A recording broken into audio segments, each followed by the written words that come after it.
entiende que desde la salida de la orden para restaurar y edificar a Jerusalén hasta el Mesías príncipe, habrá 7 semanas y 62 semanas y se volverá a edificar la plaza y el muro en tiempos angustiosos. Después de las 62 semanas se le quitará la vida al Mesías, mas no por sí.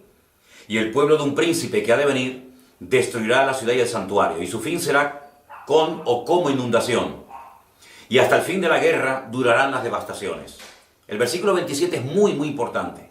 Por otra semana se confirmará el pacto con muchos. A la mitad de la semana hará cesar el sacrificio y la ofrenda. Y termina el texto diciendo: después con la muchedumbre de las abominaciones vendrá el desolador, hasta que venga la consumación y lo que está determinado se derrame sobre el desolador. Nosotros creemos que las 70 semanas que el Señor le da al profeta Daniel como una especie de paquete profético son literales. No es una información basada en un simbolismo, sino que es un periodo de tiempo muy interesante de la historia. Ahora bien, tengo que explicar que esas 70 semanas están, digamos, en un lenguaje, vamos a decirlo así, hebreo, un lenguaje judío que Daniel entendía perfectamente. Pero hay un versículo que a ustedes les va a ayudar mucho a entender ¿cuánto tiempo son 70 semanas? Y ese versículo se encuentra en el libro de Levítico 25:8. Ese versículo nos da la información de que no solamente hay semanas de días, es decir, 7 días, una semana, sino que hay semanas de años. Es decir, cuando pasan 7 años, se considera que ha pasado también una semana, pero en este caso de años. Las palabras en hebreo para la semana de días y para la semana de años es diferente, cosa que en español no se aprecia. Por lo tanto, lo que el Señor está diciendo al profeta Daniel específicamente es que desde que ellos reciban la autorización, desde que se firme el decreto para que puedan volver a Jerusalén y restaurar la ciudad, que está arruinada, está destruida, porque, como bien saben ustedes, 70 años antes Nabucodonosor había destruido el templo, las murallas, etc. Bueno, pues, desde que reciban la autorización, la orden de restaurar Jerusalén hasta el Mesías príncipe, es decir, hasta el Señor Jesucristo, pasarían 69 semanas. O, si prefieren mejor, lo traducimos a años multiplicando por 7, y son 483 años. Aquí no hay nada de simbólico. Es decir, desde el decreto que se firma para que vuelvan, para que retornen a restaurar Jerusalén, hasta que el Señor Jesucristo entró triunfalmente montado en un pollino de asno por la santa ciudad de Jerusalén, pasaron 483 años.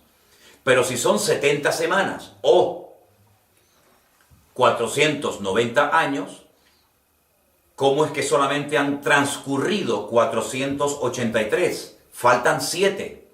Esos 7 años que faltan es la semana 70 del profeta Daniel, que entendemos que no empiezan a contar desde el nacimiento de la iglesia, ¿ve?, en el día de Pentecostés, Hechos capítulo 2, sino que se abre, digamos, un paréntesis, y al final de esa etapa gloriosa y maravillosa de la iglesia es cuando comienza a producirse la famosa gran tribulación o tiempo de angustia de Jacob, pónganle ustedes el término que quieran, y esos últimos 7 años divididos en 2 periodos de 3 años y medio y 3 años y medio, total 7, es lo que nos relata el famoso libro del Apocalipsis. Entonces, ante la pregunta, ¿por qué decimos que la gran tribulación dura 7 años? Bueno, pues porque si decimos que son semanas de años para la primera parte que se han cumplido desde la salida de la orden, desde el decreto hasta Cristo, 483 años, lo que no podemos decir es que en la primera parte, las primeras 69 semanas, son semanas literales de años, y luego la última es una semana simbólica que no representa realmente 7 años, sino un tiempo indeterminado o simplemente un tiempo que no es real. Por lo tanto, no podemos tener 2 varas de medir. No podemos medir en centímetros y en pulgadas al mismo tiempo. Por lo tanto, no son semanas literales, son semanas reales. Ahora, Hay gente que opina que son simbólicas. Nosotros desde el primer momento hemos dejado bien claro que no queremos ni discutir ni entrar en polémica con nadie. Si hay gente que opina que este tiempo es un tiempo, digamos, simbólico y no es literal, muy bien, que Dios lo bendiga. Pues nosotros creemos y enseñamos, ¿verdad? Y abrimos la ventana de nuestra casa para que ustedes puedan participar y ver estos estudios. Nosotros creemos que es un tiempo literal. Y la gran tribulación son 7 años literales, donde en la primera parte ocurren los sellos y las trompetas, y en la segunda parte ocurren las copas de la ira. Y eso es lo que estamos enseñando y estamos cada día, o cada semana mejor dicho, compartiendo con los estudiantes, tanto los que están aquí como los que nos ven desde diferentes lugares del mundo. 483 años pasaron desde que salieron de la esclavitud, del cautiverio en Babilonia, hasta que entra triunfalmente Cristo en Jerusalén. 483 años. Pero es que el paquete profético, la revelación, la información que le da el Señor a Daniel son de 490. Lo que pasa es que 483 son seguidos, se para, entra lo que se llama el periodo de la gracia o de la iglesia o lo que tú quieras, y después los últimos 7 son los famosos 7 años de la gran tribulación. Por eso decimos que la gran tribulación dura 7 años, porque si 7 años es una semana, es el mismo tiempo que duran las otras primeras 69 semanas o 483 años. ¿Me explico? Entonces, durante esa última semana, porque esto ya es historia, y ya de Cristo para atrás, eso es historia, eso ya no se puede modificar, eso es lo que hay. Lo que falta es la última etapa. Y la última etapa, para saber qué es lo que ocurre en estos últimos 7 años, tenemos que entrar a estudiar escatología. Y sobre todo los libros del Apocalipsis, porque el libro del Apocalipsis es el desarrollo y la información de lo que va a ocurrir en esta última semana. Bueno, ¿y qué pasó en este tiempo? Pues te lees todo el Antiguo Testamento. Entonces, leyéndote el Antiguo Testamento, el libro de Esdras, el libro de Nehemías, etc., tú sabes lo que pasó de aquí para atrás. Pero ¿y de aquí para adelante? ¿La última semana? ¿Dónde tengo los datos? ¿Dónde tengo la información? En las cartas de Pablo a los tesalonicenses, en el libro del Apocalipsis, en el capítulo 24 de Mateo, en el capítulo 21 de Lucas, y ahí tienes toda la información y todos los datos para saber lo que va a ocurrir. Esa última semana, que la conocemos o la llamamos la gran tribulación, a pesar de que son 7 años, hay diferencia, ya lo hemos dicho en la clase anterior, entre la primera parte y la segunda parte. Sí, hay un orden, hasta en los últimos tiempos de caos y de guerras y rumores de guerra, hasta Dios ha establecido un orden. Y en ese orden van los sellos, a continuación las trompetas y finalmente las copas. Los sellos dijimos que eran 7. El primero, cuando aparece ese caballo blanco con un jinete montado, con un arco sin flecha, es una forma de la puesta en escena, la presentación, la manifestación y reconocimiento del anticristo. El sello número 2, cuando el caballo cambia de color, el segundo sello comienza a quitarse la paz de la tierra. El tercer sello aparece un jinete con una balanza en la mano, subida de precios, una inflación tremenda. El cuarto sello es la muerte, hay matanza, hay muerte a consecuencia de la guerra, a consecuencia del hambre. El quinto sello, aparece un montón de gente muerta por causa del testimonio de Jesucristo, son los que pierden la vida por causa del Señor. El sexto sello nos habla de un gran terremoto de tal magnitud que dice que algunas islas se mueven de su lugar y los montes también. La gente comienza a esconderse en cuevas, ¿sí? Y el séptimo sello es lo que le da la apertura a la primera trompeta. Y así podemos ir viendo sello tras sello, trompeta tras trompeta, copa tras copa, el desarrollo profético de todos los acontecimientos finales. Ahora, lo que sí tienen que entender ustedes bien es esto que yo les acabo de explicar así rápidamente, para que ustedes puedan, en cualquier momento que alguien les pregunte ¿por qué la gran tribulación dura 7 años? ¿En qué se basan ustedes? Bueno, es que esto no nació hoy, esto tiene un trasfondo, esto tiene una historia, esto viene de algo, esto viene de Daniel capítulo 9, cuando el Señor le revela a Daniel. Claro, lo que le revela fundamentalmente a Daniel es son lo concerniente a su pueblo. Hay muchas cosas que no contó el Señor a Daniel de la semana 70, porque, bueno, pues porque eso ya el Señor lo dejaría para más adelante, por ejemplo en el libro del Apocalipsis, ¿verdad? Pero lo que ellos necesitaban saber es cuándo iban a salir, cómo iban a salir, cuánta gente iba a salir, cómo iban a poder restaurar la ciudad, porque era lo que a ellos les interesaba, era lo que a ellos fundamentalmente les interesaba, porque era lo que ellos, muchos de ellos, iban a vivir. Y hace poco hemos tenido en la iglesia una serie de mensajes sobre Nehemías, que fue un gran restaurador, un hombre que tuvo la visión de decir, bueno, esto vamos a otra vez a ponerlo a funcionar, vamos a restaurar las murallas. Tenemos el caso de Esdras, que era un sacerdote, que a él le interesaba la restauración espiritual del pueblo. Tenemos el gobernante de la ciudad de Jerusalén, que era un tal Zorobabel, que era el gobernador. Entonces vemos muchos detalles que ocurren en ese periodo. Pero claro, es que ya eso es historia, que está bien conocer la historia. Pero nosotros ya esa historia no la vivimos. No nos concierne directamente, en el sentido de que, bueno, ya la ciudad de Jerusalén ya es un hecho y todo eso. Lo que sí nos concierne y nos interesa saber es lo que va a ocurrir en los últimos tiempos. ¿De acuerdo? Entonces, partimos de la base de que el tiempo en la Biblia se cuenta de una forma muy diferente a como nosotros, los occidentales o los cristianos, lo contamos. ¿Por qué? Porque el calendario que nosotros utilizamos no existía en el tiempo de la Biblia. El calendario que nosotros usamos es un calendario mandado a hacer por un papa, Gregorio, y es un calendario basado en el sol. El tiempo que tarda la Tierra en girar alrededor del sol, con sus 4 estaciones, con su todo movimiento de traslación y rotación, ¿vale? Sobre sí misma y sobre alrededor del sol. En la Biblia el tiempo es lunar, las fases de la luna. Entonces, por eso el calendario bíblico tiene 360 días y el nuestro tiene 365. ¿Cómo se compensa ese desfase entre uno y otro? Bueno, los expertos en el tema este de los calendarios, y créanme que hay gente que son expertos en computar y saber cuánto falta y cuánto nos falta, hay momentos en los que al año, como te vas quedando corto, si yo voy avanzando y llego a 360 y tú a 365, en 10 años hay 50 años de diferencia, 50 días de diferencia, y así sucesivamente. Le meten otro mes al año para compensar el desbalance, y se llaman años preñados. Entonces hay años que en vez de tener el calendario de ellos 12 meses, tiene 13, para compensar la diferencia, para igualarlo. Pero cuando estudias profecía, cuando estudias cosas que tienen que ver con el tiempo en la Biblia, tienes que conocer este dato que yo te digo.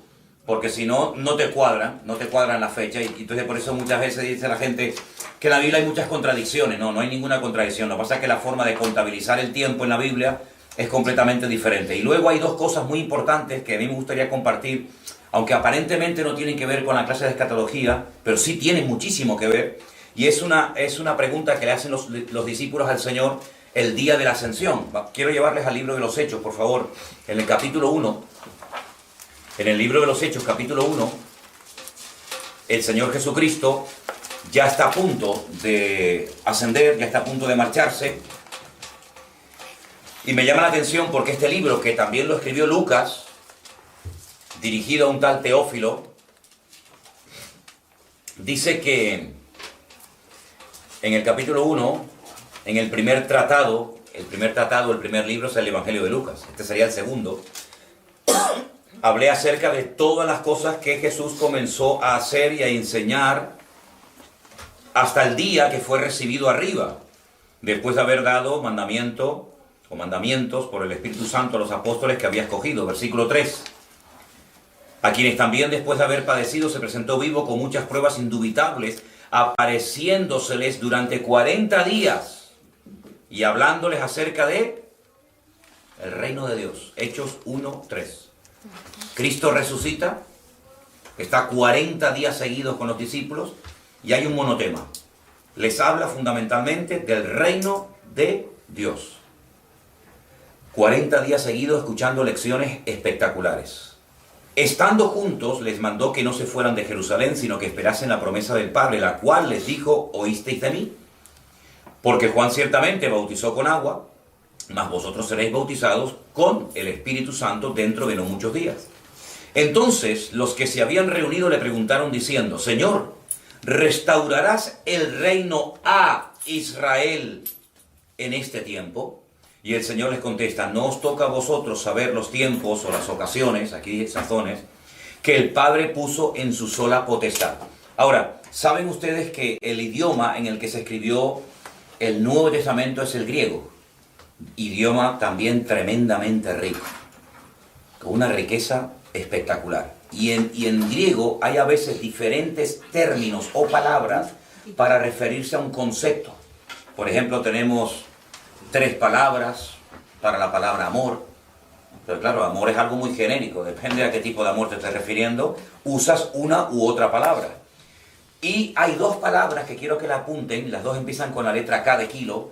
Una es la palabra cronos, cronos, voy a ponerla por acá, y la otra es kairos, kairos. Las 2 se interpretan o se traducen como la palabra tiempo. Pero ¿cuál es la diferencia?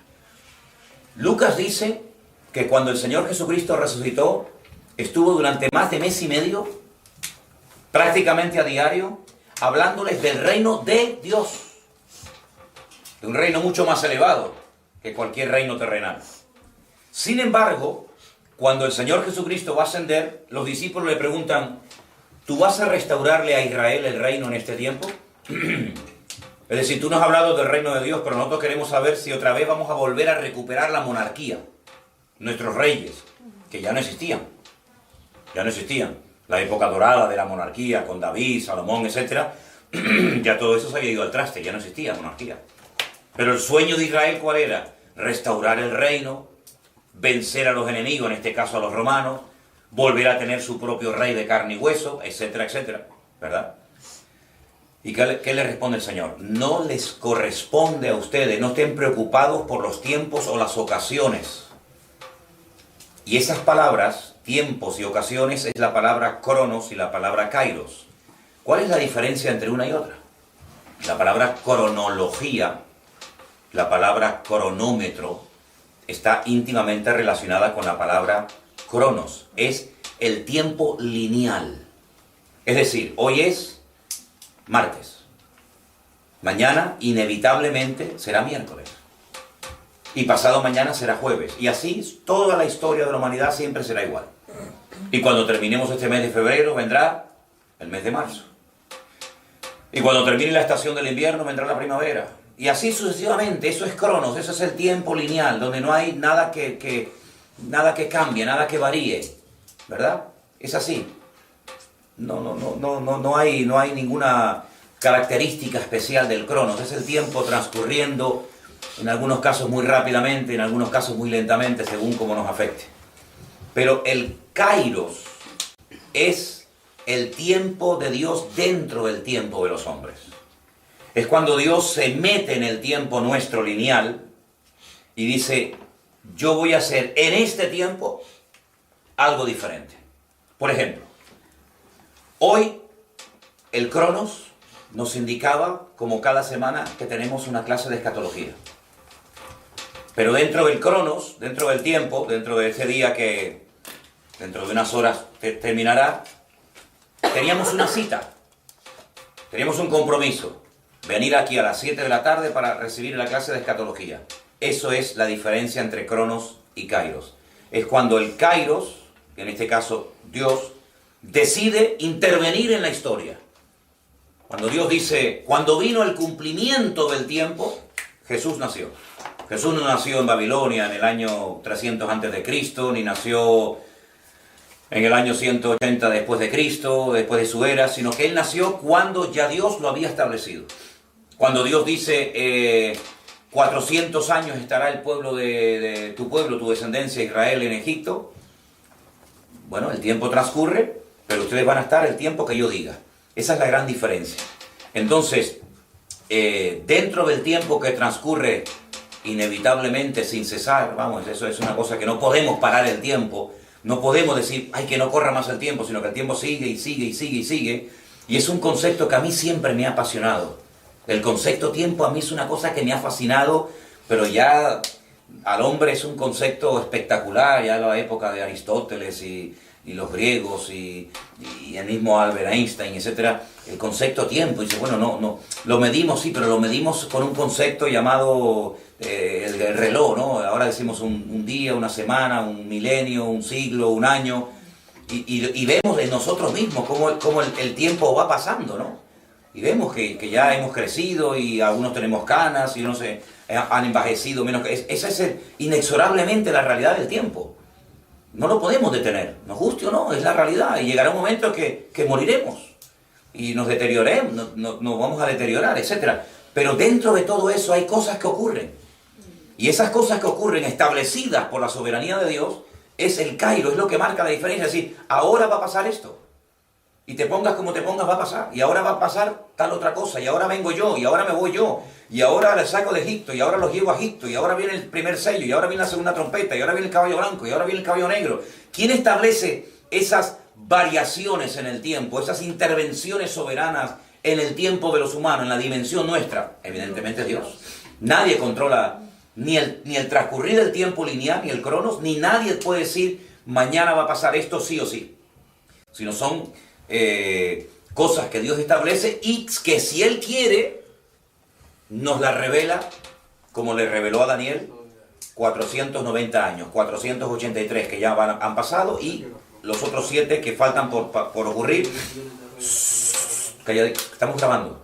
Entonces esos últimos 7 años ya está establecido por Dios lo que va a ocurrir. Vamos a orar para que no venga la gran tribulación. Vas a perder el tiempo. Vamos a orar para que no se manifieste el anticristo, no pierdas el tiempo. Sí, dedícate a lo que tienes que dedicar y no a tonterías, porque Dios ha establecido que en momentos puntuales de la historia van a ocurrir cosas sí o sí, nos gusten o no, nos afecten directa o indirectamente. Hay cosas que son totalmente inalterables. Y esa es la gran diferencia entre el Cronos y el Kairos. Cuando Dios revela proféticamente algo sobrenatural, algo diferente a lo habitual que va a ocurrir, eso es Kairos. Cuando Dios dice, por ejemplo, en uno de los sellos, ¿no? El sexto sello, habrá un terremoto. ¿Quién estableció que cuando llegue el periodo del sexto sello habrá un terremoto? Dios. Y si no lo hay, no es que lo va a haber, porque Dios así lo ha establecido.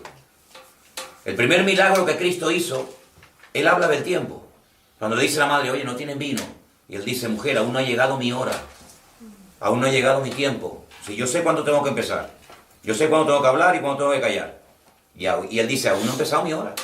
Fue un milagro por misericordia, pero no porque realmente ya hubiera comenzado su ministerio. Pero hay momentos cuando Él dice, vamos a Jerusalén y me va a pasar esto y esto. Y aunque Pedro diga, no, Señor, de ninguna manera te acontezca esto, y el Señor le reprende y le diga, Satanás, apártate de mí. Sí, está establecido que yo voy a morir. Y yo voy a resucitar. Y yo voy a ascender. Y yo voy a volver por segunda vez. Eso está establecido por Dios. Todo eso entra dentro del Kairos. Los momentos en los que Dios domina el tiempo y fuera de toda probabilidad humana, dice, va a pasar esto. Y pasa. Porque Dios así lo ha establecido. Lo que para nosotros es profético, para Dios es una realidad. Lo que Dios revela por misericordia, gracias a Dios por las revelaciones que tenemos, para Dios es un hecho que no tiene nada de milagroso, porque Dios en sí mismo todo lo que hace para nosotros es milagroso y sorprendente, pero su naturaleza es así. Él no para de sorprendernos, ¿de acuerdo? Ahora, volviendo al tema de la última semana del profeta Daniel, yo quiero que leamos hoy, en el libro del Apocalipsis, lo que leímos el otro día, parte de lo que sucedía en la primera etapa de la gran tribulación, que era el tema de los sellos. Pero vamos a ver el tema de las trompetas. Y vamos al capítulo 8, por favor. Capítulo 8 del libro de Apocalipsis, a partir del versículo 6. Los 7 ángeles que tenían las 7 trompetas se dispusieron a tocarlas. El primer ángel tocó la trompeta y hubo granizo y fuego mezclados con sangre que fueron lanzados sobre la tierra. Y la tercera parte de los árboles se quemó, y se quemó toda la hierba verde. Fíjense el tiempo del verbo, se quemó. Algo como que ya ha ocurrido. Y esto aún no había ocurrido en los tiempos de Juan, ni en el tiempo nuestro. Pero Dios lo cuenta en pasado, cuando realmente está hablando del futuro. Eso es lo que ocurre cuando suena la primera trompeta. Fuego, sangre, la naturaleza es afectada, se queman los árboles, se quema la hierba verde. Cuando el segundo ángel toca la trompeta, verso 8, dice, el segundo ángel tocó la trompeta y como una gran montaña ardiendo en fuego fue precipitada en el mar. ¿Podríamos hablar de que esto sería una especie de meteorito? ¿No? Se convirtió en sangre y murió la tercera parte de los seres vivientes que estaban en el mar y la tercera parte de las naves fue destruida. La primera trompeta afectaba lo de la tierra, la hierba, los árboles. Este segundo toque de trompeta afecta las aguas del mar. El tercer ángel tocó la trompeta y cayó del cielo una gran estrella, ardiendo como una antorcha. Y cayó sobre la tercera parte de los ríos y sobre las fuentes de las aguas. El nombre de la estrella es Ajenjo y la tercera parte de las aguas se convirtió en Ajenjo. Ajenjo significa amargo, ¿no? Y muchos hombres murieron a causa de esas aguas porque se hicieron amargas. Tremendo, ¿no? Yo les dije a ustedes que compararan los juicios de las trompetas con las plagas en Egipto y hay mucha similitud, hay muchas cosas que se parecen. El cuarto ángel tocó la trompeta, fue herida la tercera parte del sol, la tercera parte de la luna y la tercera parte de las estrellas, hasta que se oscureciese la tercera parte de ellos y no hubiese luz en la tercera parte del día y asimismo de la noche. Y miré y oí un ángel volar por en medio del cielo, diciendo a gran voz, ¡ay, ay, ay de los que moran en la tierra a causa de los otros toques de trompeta que están para sonar los tres ángeles! Todos son, como os dais cuenta, cataclismos, catástrofes, cosas que afectan a la naturaleza, que ya como que venimos acostumbrándonos hace tiempo, ¿no? A terremotos, a tsunamis, a volcanes. Por lo tanto, cuando dices, uy, la tribulación, todo lo que estamos leyendo ahora mismo es algo que puede ocurrir, digamos, en cualquier momento. Un tsunami que mató a 300.000 personas no hace mucho tiempo, o un meteorito que cae, han caído muchísimos meteoritos en el cielo, etcétera, etcétera. Por lo tanto, estas cosas pueden ocurrir y la gente ni se entera que son los toques de trompeta de los cuales nos habla la Biblia en el Apocalipsis. Capítulo 9, verso 1. El quinto ángel tocó la trompeta y vi una estrella que cayó del cielo a tierra y se le dio la llave del pozo del abismo. Aquí ya cambian las cosas. Sí. Abrió el pozo del abismo y subió humo del pozo como humo de un gran horno y se oscureció el sol y el aire por el humo del pozo. Y del humo salieron langostas sobre la tierra y se les dio poder como tienen poder los escorpiones de la tierra. Y se les mandó que no dañasen a la hierba de la tierra, ni a cosa verde alguna, ni a árbol alguno, sino solamente a los hombres que no tuviesen el sello de Dios en sus frentes. Y uno dice, bueno, ¿y quiénes son los que tienen el sello de Dios en sus frentes? Los 144.000 judíos, 12.000 por cada tribu, que vimos en una de las clases anteriores, ¿se acuerdan? Sí. Cuando vimos los 144.000, dice la Biblia que el Señor los selló en sus frentes para que no fueran dañados. Entonces a esos no se les puede dañar, ¿de acuerdo? Seguimos leyendo. Estamos en el capítulo 9, versículo 5. Le fue dado que no los matasen, sino que los atormentasen 5 meses. ¿Ves? Eso es Kairos. 5 meses. Yo digo, ¿cuánto tiempo pueden atormentarlos? Su tormento era como tormento de escorpión cuando hiere al hombre. Y en aquellos días los hombres buscarán la muerte, pero no la hallarán. Ansiarán morir, pero la muerte huirá de ellos. Ahora, aquí nos da una descripción de esas langostas, que son cosas muy extrañas, porque dice que eran semejantes a caballos preparados para la guerra. En las cabezas tenían como coronas de oro. Sus caras eran como caras humanas, tenían cabello como cabello de mujer, sus dientes eran como leones, tenían corazas como corazas de hierro, el ruido de sus alas era como el estruendo de muchos carros de caballos corriendo a la batalla. Partimos de la base, y ya lo dijimos en una ocasión, que así como en el Antiguo Testamento decía Moshe Maimónides que Dios utiliza el lenguaje de los hombres para dar a conocer la palabra de Dios, de ahí tantos antropomorfismos, que son figuras como espalda, mano, ojos, pies, corazón, etcétera, para describir la naturaleza y la esencia de Dios. En el libro del Apocalipsis, debido a lo que Juan está viendo, pues probablemente él esté describiendo cosas, un tipo de armamento, un tipo de carros de combate o de aviones, que claro, él no tiene el lenguaje en ese momento para describir todo eso, ¿no? Porque dice que el ruido de sus alas era como el estruendo de muchos carros, de caballos corriendo a la batalla. Hombre, si tú escuchas un avión de combate, hace un ruido espectacular, pero primeramente él no tiene el lenguaje para describir. Entonces él compara con animales, con leones, con langostas, cosas que para nosotros hoy en día serían otra cosa diferente a la que él vio. Tenían colas como de escorpiones, también aguijones, y en sus colas tenían poder para dañar a los hombres durante 5 meses. Y tienen por rey sobre ellos al ángel del abismo, cuyo nombre es en hebreo Abadón, y en griego Apolión. Ahí tenemos 2 nombres, o un nombre, uno en griego y otro en hebreo, del ángel del abismo. ¿Se dan cuenta? No todos los ángeles en la Biblia aparecen con su respectivo nombre. Muy pocos ángeles en la Biblia se nos dice el nombre que tenían. Por ejemplo, Gabriel, Miguel, aquí hablan de un tal Abadón o Apolión, destructor, ¿verdad? Pero el mismo Satanás recibe muchos nombres, ¿no? Príncipe de las tinieblas, diablo, Satanás, etcétera. Pero hay millones y millones y millones de ángeles que no sabemos cómo se llaman, pero evidentemente tienen que tener un nombre, ¿no? El primer ay pasó, y aquí vienen aún 2 ayes después de esto. Vamos al 6º, versículo 13. Dice que tocó la trompeta y oí una voz de entre los 4 cuernos del altar de oro que estaba delante de Dios, diciendo: el 6º ángel que tenía la trompeta desata a los 4 ángeles que están atados junto al gran río Éufrates.